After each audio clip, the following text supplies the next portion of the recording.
strukturat e Partisë Demokratike Dega Vlorë kanë pas një reagim, ka qenë një iniciativë, një peticion me disa qindra firma, drejtuar kryetarit Basha, për ta rishikuar edhe një herë vendimin e kryesisë, pasi ky vendim nuk është në kohën e dur, në momentin e dur, tashmë dihet jemi në prag zgjedhjes parlamentare, harxhimi i energjive të brendshme e shoh të kotë, të panevojshëm, kur kemi kundërshtarin përballë, do të ishte më me vend të gjitha strukturat të angazhoheshin për zgjedhje ardhshme parlamentare.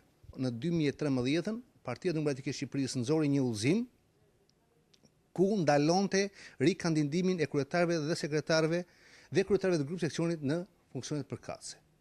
Me idenë sepse ishin shkaktar të humbjes. Pra, krijuam një palë, le të themi në thonjza të mërzitur në 2013.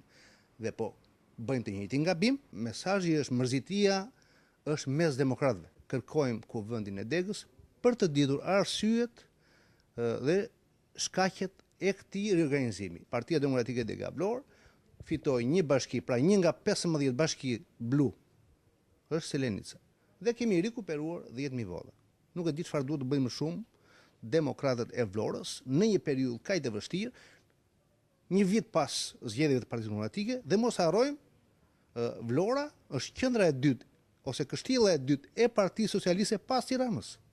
Ne kemi bërë opozitë me deputetin e parë të Vlorës me kryeministrin e Shqipërisë. Ne kemi bërë opozitë me Koço Kokdhimën, ne kemi bërë opozitë me Valentina Leskën, pra ne kemi bërë opozitë me gjithë qeverinë.